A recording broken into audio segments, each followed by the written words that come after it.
Indian education, essentially, I would like to, if we have to look at it from the current contemporary context, education is that which gives an employment, or at least something that gives you, opportunity for earning. We are brought up with that sort of an understanding at home, at school, everywhere, and education itself, the whole system of education is built around enabling students to be employable, or to be somebody who will be able to earn a living for himself and or herself. But this is not the idea of education. If we look at originally, even from the a societal perspective, this is not a healthy way of looking at education at all, basically, and this has never been the way in which Indian society has looked at education. So education is considered to be very holistic. It is considered to be a medium with which you are able to look at how you are able to have a sustainable society, you are able to prosper, you are able to aspire, and also you are able to liberate yourself. Okay, so when we look at this, this is like you obviously have so many theories of life.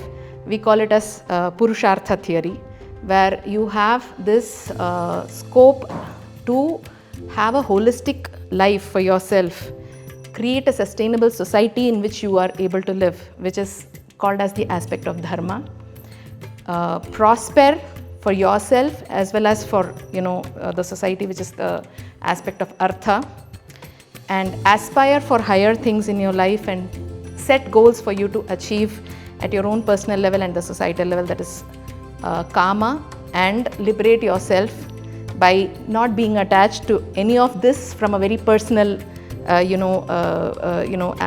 attachment way, but look at it for a higher purpose, which is what is moksha. If we want to look at it from a societal perspective, this is what we are looking at as the way of life. And this was what Indian education was aspiring to give to people at an individual as well as at a societal level. So when you look at Indian education itself, we will have to understand that it was a very advanced system of learning, which was capable of sustaining a society for millennia. We have to understand that whatever modern education that we are in right now, which is oriented towards money making, we have been with this for the past some amount of time. But we all know that India was Sone ki chidiya. It was not Sone ki chidiya on the basis of the education system that we are having now, but on a more sustainable education system, without which there has to be a knowledge base, okay, without which the society cannot prosper. The society depends for its resource generation on knowledge. So on that basis, when we look at India being a Sone ki chidiya, and some centuries ago, it would not have been possible if there was no sustainable knowledge system that could provide this support for higher prosperity at a personal and a societal level, and sustaining a civilization for years and years, right? So that being the case, we have to look at this entire Indian education from that perspective, that it is an education system which is capable of giving not just opportunity for making a living, but for living a life with a larger aspiration, which is possible. So education itself has now become very constrained in its purpose. The purpose for which you educate yourself is to be a literate person, essentially, and look at how you are, your sophistication of a person and the personality of a person is weighed against the number of degrees or whatever is the qualification that the person has attained. But that is not the way in which a human being, we many times find that you have many negatives coming into a person just because of the education. So I don't think the perspective with which we are now being given education in the contemporary scenario is the right way, because we are not looking at a sustainable sort of solutions for our students, for our learners. What should education be in that case? education should be something that is able to give delight to us. It's able to give happiness when you're going through the process as well as the end of the process. So, and this happiness or this delight is not always something that only money can bring in. So, if you're able to give higher purposes, higher aspirations, something like, say, maybe you are a part of, nation building, you're a part of, creating a more sustainable society, that is some sort of an aspiration that students should look forward to.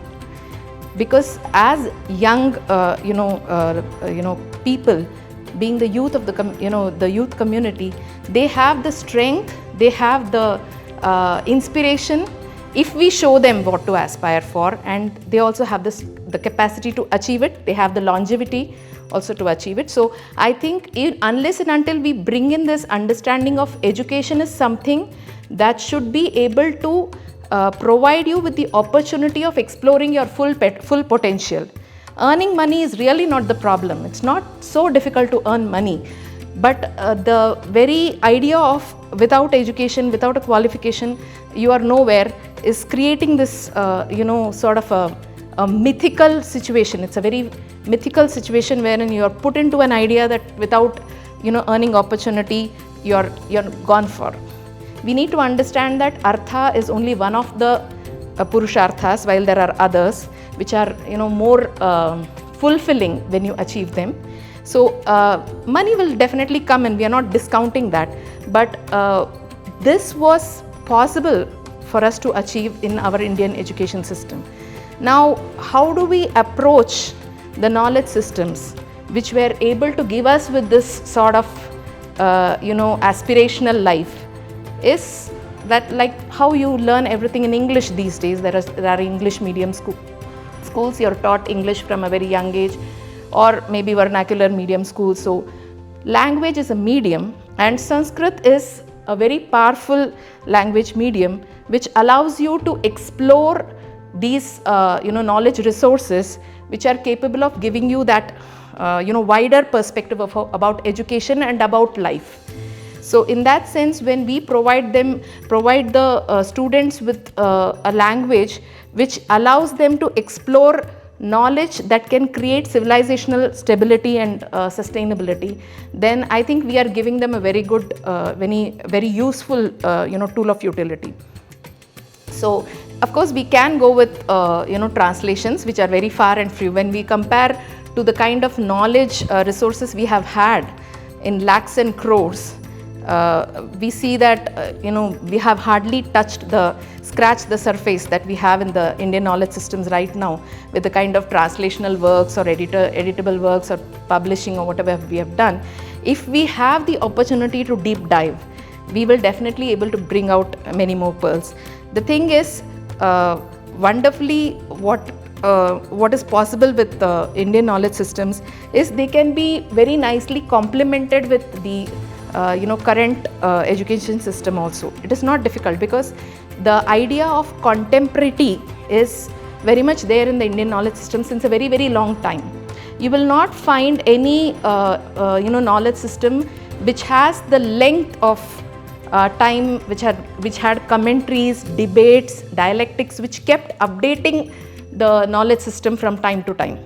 Say for example, you have something called as Prachina Nyaya and you have a Navina Nyaya school, which means that there was scope for the Indian knowledge systems to always become contemporary.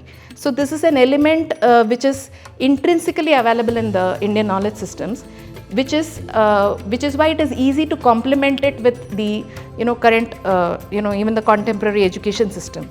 Attempts are being made right now to do this, and if there is some knowledge system that will be able to provide you with the kind of sustainability in life for yourself and for others, then I think that's something, the best marriage that can happen between knowledge and civilization. So I hope you all land there. Something very easily done is definitely learning Sanskrit, because according to me, this I keep telling my students this, if you don't learn Sanskrit and use a translation, you're reading one book, two books, three books, like 4 books, 10 books, But if you know Sanskrit, then you have a whole library to yourself to read, because the knowledge system opens out to you in that way. And is it difficult to learn Sanskrit? Then definitely no. If you're somebody who knows at least one Indian language, you already know 60% of Sanskrit. Okay, so it is a what should I say? It's a misconception if people think that Sanskrit is difficult to learn. That's not so. If you're somebody who is looking at really making your life purposeful through education, then I think spending time in learning Sanskrit is something very useful. I have been a part of this system of developing curriculum for MIT University, and integrating Indian knowledge systems into the curriculum is an exercise that we have found to be very, very interesting in one way. What we see is that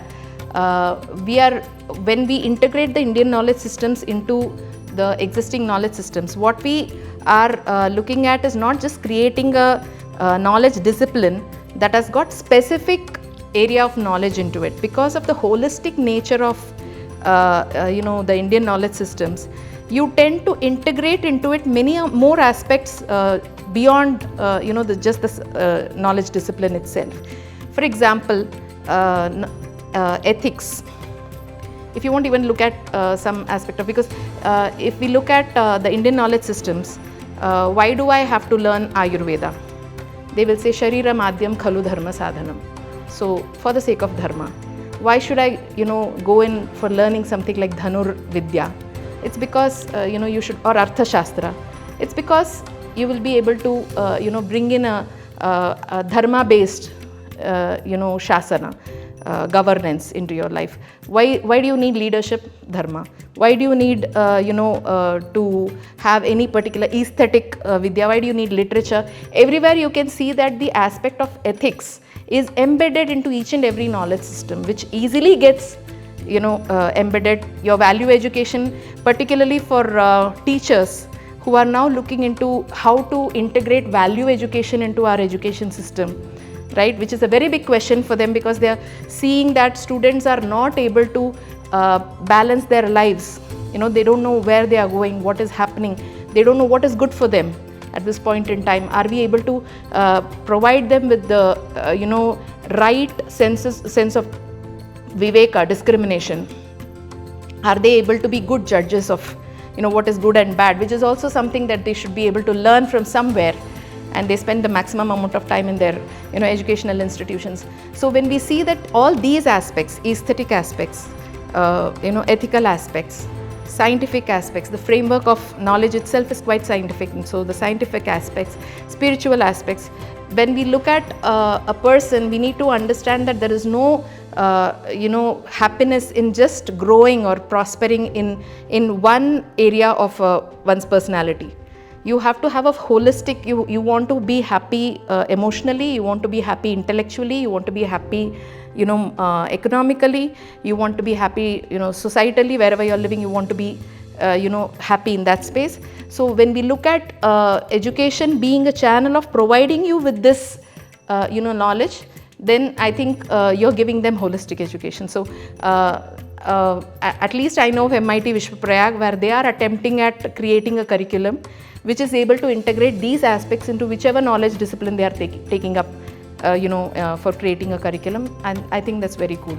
I think we are all at some point of in a juncture right now in the life of India of becoming the Vishwa Guru, and if we want to become Vishwa Gurus, the contribution of the Indian knowledge system that is going on, right, the knowledge or the education arena that is there is going to be extremely contributive. We understand that education now is very easy with Google. It's information bombarding that is happening from everywhere, and that is what has been kind of coined now as knowledge, which is perhaps a very big misnomer. If we need to really understand that we need education. Education is something that seasons a person from within and without. Not just giving him intellectual information or bytes. That's not what it is about. So education is a transformative experience which everybody has to go through. So providing a framework, providing a framework for young adults to imbibe this sort of, experience is very important. And I think if we are able to replicate, or if we are able to have knowledge systems which are able to integrate in them these ideas and concepts, maybe something like Vishwa University, then I think there is hope for becoming Vishwa Guru.